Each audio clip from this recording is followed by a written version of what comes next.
Breaking చూస్తున్నాం. తెలంగాణ రాష్ట్రాన్ని వరుస వర్షాలు అతలాకుతలం చేస్తున్నాయి. కామారెడ్డి, మెదక్తో పాటుగా మరికొన్ని జిల్లాల్లో వరదలు బీభత్సాన్ని సృష్టిస్తున్నాయి.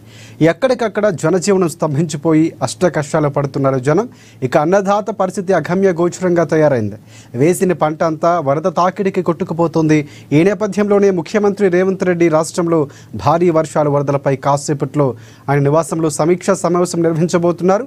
ఈ భేటీలో డిప్యూటీ సీఎం మల్లు భట్టి విక్రమార్క, మంత్రులు పొన్నం ప్రభాకర్, శ్రీధరబాబు, సీతక్క, కోమటిరెడ్డి వెంకటరెడ్డి, వ్యవసాయ శాఖ అధికారులు పాల్గొనున్నారు.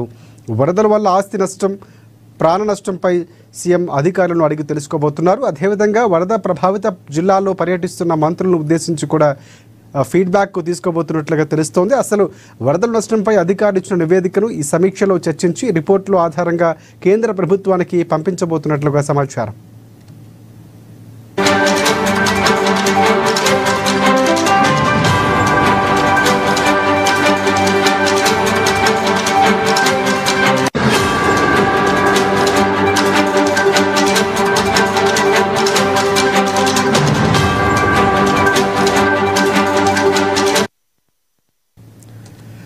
రైట్, తెలంగాణ రాష్ట్రాన్ని వర్షాలు బీభత్సాన్ని సృష్టిస్తున్నాయి, అతలాకుతలం చేస్తున్నాయి. కామారెడ్డి, మెదక్తో పాటుగా మరికొన్ని జిల్లాల్లో వరదలు బీభత్సాన్ని సృష్టిస్తున్నాయి.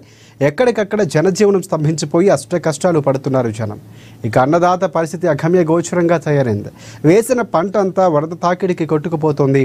ఈ నేపథ్యంలోనే ముఖ్యమంత్రి రేవంత్ రెడ్డి రాష్ట్రంలో భారీ వర్షాలు వరదలపై కాసేపట్లో ఆయన నివాసంలో సమీక్షా సమావేశం నిర్వహించబోతున్నారు.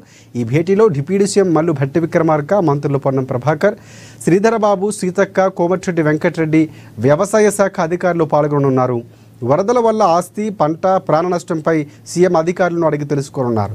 అదేవిధంగా వరద ప్రభావిత జిల్లాలో పర్యటిస్తున్న మంత్రుల నుంచి కూడా ఫీడ్బ్యాక్ తీసుకోబోతున్నట్లుగా తెలుస్తోంది. వరదల నష్టంపై అధికారులు ఇచ్చిన నివేదికను ఈ సమీక్షలో చర్చించి ఆ రిపోర్ట్ను కేంద్ర ప్రభుత్వానికి పంపించనున్నట్లుగా సమాచారం.